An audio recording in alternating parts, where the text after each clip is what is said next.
तब नारद जी ने कहा कि तो संतों की कृपा एक और देखो। नारद जी अपने साथ लेकर गए कयाधु को। और संतों के यहाँ रोज क्या होता है? सत्संग, कीर्तन, भजन, यही सब होता है। नारद जी के आश्रम में सत्संग, कीर्तन, भजन चलते थे, हरि नाम चर्चा चलती थी। गर्भ में बैठा हुआ बालक सब सुनता था। और एक बात बता दें, कभी कभी कहते हैं ना कि बालक बड़ा उत्पाती पैदा हुआ है, तो इसका मतलब जब मां गर्भावस्था में थी उसने बड़े उत्पात किए होंगे। गर्भ में जो बालक महसूस करता है, गर्भ से बाहर आने के बाद वही करता है। किसी किसी का बच्चा बचपन से ही नृत्य करने वाला बन जाता है, तो समझ लो कि माता ने गर्भावस्था में नृत्य बहुत किया होगा। किसी किसी का बच्चा आजकल जो बॉलीवुड गाने चलते हैं वो सुनता है। आप कोशिश करके देखना, बता के देखना और परिणाम देखना कि जो गर्भवती माता है अगर वो हरि नाम चर्चा करेगी ना, भागवत पढ़ेंगी, मानस पढ़ेंगी, भजन सुनेंगी, तो बालक भी ऐसा ही होगा। अब सब कुछ देखते थे प्रहलाद जी गर्भ में, और हम सब आप जानते ही कल की कथा में हमने सुना था कि माँ के गर्भ में भक्ति करते हैं। प्रहलाद जी भी माँ के गर्भ में भक्ति करते थे। अब जब हिरण्यकशिपु वापस आया तो उसको पता चला कि देवराज इंद्र ने हमारी धर्मपत्नी के साथ कितना बुरा किया, हमारे 3 पुत्रों के मस्तक कटवा दिए। बहुत गुस्सा आया। तो सबसे पहले इंद्र को ही पकड़ लिया और आज आदेश दे दिया कि कोई भी सत्संग, पूजा पाठ, हवन इत्यादि नहीं करता मिलना चाहिए। जो मिले उसे बंदी बना लो। पहले समझाओ, ना समझे तो बंदी बना लो। ये नहीं पता कि खुद के घर में भक्त पैदा होने वाला है। प्रहलाद जी का जन्म हुआ। प्रहलाद जी को दैत्य शिक्षा लेने के लिए भेज दिया गया गुरुकुल में। और ये हॉस्टल जाने का प्रचलन आज से नहीं है, ये पहले से ही है। गुरुकुल भेज दिया बच्चे को पढ़ने के लिए, प्रहलाद जी को पढ़ने के लिए। गुरुजी पढ़ाएं दैत्य विद्या, ये करें हरि नाम, हर समय विष्णु भगवान का नाम लें। एक दिन प्रहलाद जी को मिलने के लिए उनके पिता हिरण्यकशिपु जी आए। कहा कि बेटा बताओ तुमने अब तक क्या सीखा। प्रहलाद जी कहते, पिताजी मैंने ये सीखा कि भक्ति हम गर्भावस्था से ही सीखते, पर भगवान को पाने के लिए जीवन भर भक्ति करनी चाहिए। भक्ति की सारी बातें बताने लगे। गुस्सा आया और गुरुजनों से कहा कि क्या सिखा रहे हो हमारे बालकों को, मेरे बालक को क्या सिखा रहे हो? दैत्य विद्या अच्छी सी दो। अब एक दिन गुरु जी कहीं बाहर गए हुए थे। प्रहलाद जी ने अन्य बालकों को पकड़ा और कहा कि चलो कीर्तन करते हैं। सारे दैत्य बालकों ने कहा नहीं नहीं भैया प्रहलाद, हम कीर्तन नहीं करेंगे। क्यों? बोले इसलिए नहीं करेंगे क्योंकि तुम्हें तो कोई कुछ कहने वाला नहीं, तुम तो भगवान के बच्चे हो। हिरण्यकशिपु ने यही कहा था, इस धरा धाम पे आज हम भगवान है, तुम तो भगवान के बच्चे हो, तुम्हें कोई कुछ नहीं कहने वाला।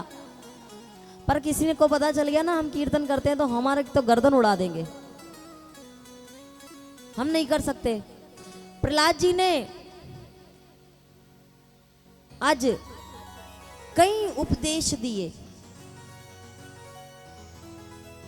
गर्भावस्था से लेके बचपन, बुढ़ापा सब बताया कैसा होता है कि समय रहते हुए भगवान की भक्ति कर लेनी चाहिए। कभी ये नहीं सोचना चाहिए कि बाल सफेद होंगे, बुढ़े होंगे तभी भक्ति करेंगे, जब अपनी जिम्मेदारी से मुक्त होंगे तभी भक्ति करेंगे। आजकल तो 12-12, 13-13 साल के बच्चों को हार्ट अटैक आ जाता है। तो भक्ति करने की कोई उम्र नहीं होती। भक्ति तो जल्दी से जल्दी शुरू करनी चाहिए। भाई जब बालक के विद्यालय जाने की उम्र 3 साल बताई है कि 3 साल में बालक विद्यालय जाने लगेगा, 18-20 साल का होगा तो नौकरी के बारे में सोचेगा, 22-23 साल का होएगा तो विवाह करेंगे। जब ये सब निश्चित है तो भक्ति के लिए बुढ़ापा क्यों निश्चित किया? भगवान तो बार बार अलार्म बजाते हैं, बाल सफेद हो गए हैं, भक्ति कर लो। नहीं प्रभु, आजकल गोदरेज की डाई बड़ी हाथी लगाएंगे। भगवान कहते हैं भक्ति कर ले, सारे दांत झड़ गए। बोले भगवान तुमने इतने अच्छे नहीं लगा के भेजे जितने डेंटिस्ट लगाएगा। भगवान कहते हैं भक्ति कर ले, सुनने की क्षमता कम हो गई है। कहते हैं बढ़िया मशीन लगवा लेंगे हम, आजकल मिली है हमको। कि भक्ति कर ले, आंख से दिखना बंद हो गया। अब तो अपने जिस मोह माया में फंसा हुआ था ना, उन बच्चों को सही से नहीं देख पाता। बढ़िया चश्मा लगवा के आएंगे, फिर जब कमर झुक जाएगी ना तब भक्ति की याद आएगी। भगवान अब की बारी अलार्म नहीं बजाएंगे, घंटी नहीं बजाएंगे, सीधा घंटा बजाएंगे। चलो, कहते हैं कि प्रहलाद जी ने दैत्य बालकों को बड़ी अच्छी अच्छी शिक्षाएं दी। कीर्तन कर रहे थे, प्रहलाद जी ताली बजा रहे थे, ढोलक बजा रहे थे। किसी दैत्य का बालक का गलती से हाथ प्रहलाद जी को लगा और भक्ति का करंट दौड़ पड़ा। सारे बालक झूमने नाचने गाने लगे। इधर गुरुजी आके उन्हें छुड़ाने लगे, आपस में अलग अलग करने लगे, तो गुरुजी भी भक्त बनने लगे। उसी समय हिरण्यकश्यपु आया, कहा कि कहते हो कि मैं गलत शिक्षा नहीं देता हूं, भक्ति के बारे में हम नहीं बताते, ये क्या कर रहे हो? कहा, फिर से एक बार क्षमा किया और कहा कि फिर से दैत्य विद्या देने के लिए बताया। कुछ दिन बाद आए, फिर कहा कि बेटा बताओ क्या सीखा अब की बारी? तो प्रहलाद जी कहते हैं इस बारी मैंने पूरे 9 पाठ याद करे। कितने पाठ? पूरे 9 पाठ। अब तो हिरण्यकश्यपु बड़ा प्रसन्न, मेरे बेटे ने 9 पाठ सीख लिए। सुनाओ बेटा कौन से होते हैं? कहते हैं श्रवणम कीर्तनम विष्णु स्मरण पाद सेवनम अर्चनम वंदनम दास्यम सख्य मात मणिवेदनम। 9 प्रकार की भक्ति होती है पिताजी, और सबसे सरल भक्ति होती है पाद सेवनम। भगवान के चरणों की सेवा करनी चाहिए। पिताजी को गुस्सा आया और कहा कि मुझे ऐसे पुत्र की आवश्यकता ही नहीं है, जाओ जाकर मार दो इसे। अनेक प्रकार से ताड़नाएं दी गई, पहाड़ से फेंकने की कोशिश की गई। प्रहलाद जी वापस आ गए, कारावास में रखा गया भूखा प्यासा। ठाकुर जी स्वयं भोजन भेजते प्रहलाद जी के लिए, सर्पों से कटवाया। जब कुछ ना हुआ ना, प्रहलाद जी का तो एक दिन बड़ा परेशान बैठा था। हिरण्यकश्यपु की बहन का आना हुआ तो उससे कहते हैं कि ब्रह्मा जी ने तुझे एक चुनरी दी है ना बहन, जिसे ओढ़कर अगर तू बैठे आग में तो तू जलेगी नहीं। बहन ने कहा हाँ, तो एक काम कर, मैं अग्नि की व्यवस्था करता हूं और प्रहलाद को लेकर तू गोद में बैठ जाना, अग्नि प्रज्वलित होगी और तू बच जाएगी और प्रहलाद मर जाएगा। बोल ठीक है। बहन चुनरी ओढ़ के बैठी, प्रहलाद जी को गोद में लिया और जैसी अग्नि प्रज्वलित की गई तो ठाकुर जी की कृपा से ऐसी तेज वायु चली कि वो चुनरी उड़कर साक्षात छोटे से भगत प्रहलाद के ऊपर आ गई। होलिका जल गई और प्रहलाद जी सुरक्षित रहे प्रभु कृपा से। अब तो बड़ी चिंता होने लगी, बहन मर गई मेरी। मदिरा पान करने लगा। प्रहलाद जी आए, कहते पिताजी आप दिन रात मदिरा पान करते हैं, ये स्वास्थ्य के लिए अच्छा नहीं है। स्वास्थ्य के लिए एक ही चीज अच्छी है, भगवान विष्णु का कीर्तन करो, भगवान विष्णु का नाम रटो। कहते हैं कहाँ है तेरा विष्णु? कहीं दिखता तो है नहीं जिसका तू हर समय नाम लेता है। मैं भगवान हूं, मैं इस धरा धाम पे दिखता हूं। क्रोध ही क्रोध में कहा कि कहाँ दिखता है, यहाँ दिखता है, वहां दिखता है, हर जगह हाँ करते गए। एक समय ऐसा आया कि कहा कि कहाँ, इस खंबे में तेरा भगवान दिखता है क्या? प्रहलाद जी ने कहा मेरा भगवान इस खंबे में भी निवास करता है।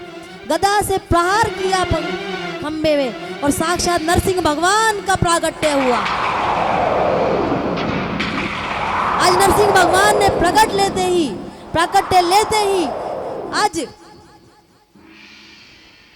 हिरण्यकश्यप को अपनी गोद पे, अपनी जगहों पे बिठाया, अपने लंबे लंबे नाखूनों से छाती फाड़ दी बीच में से और कहा कि याद कर, क्या कहा था तूने? अपने वचन याद कर, न दिन में मरूं न रात में मरूं, देख सांझ का समय है। गर्भ से उत्पन्न प्राणी से न मरूं, देख मैं खंबे से आया हूं। न नर से मरूं, न मानव से मरूं, न पशु से मरूं, देख मैं नरसिंह अवतार लेकर आया हूं। क्या कहा था? 12 महीने में से किसी महीने में न मरूं, देख मैंने पुरुषोत्तम का महीना बनाया। और वचन किया याद कर, क्या कहा था कि न ऊपर मरूं न नीचे मरूं, देख मेरी गोद में पड़ा हुआ है तू। न अस्त्र से मरूं न शस्त्र से मरूं, मेरे लंबे लंबे नाखून से मर रहा है तू। आज हिरण्यकश्यप को गति प्रदान कर दी। भगवान अति क्रोध में है। सब देवता भगवान की स्तुति करना चाहते हैं पर भगवान का क्रोध देखकर पास में नहीं आ रहे। लक्ष्मी माता को कहा कि जाइए, जाकर शांत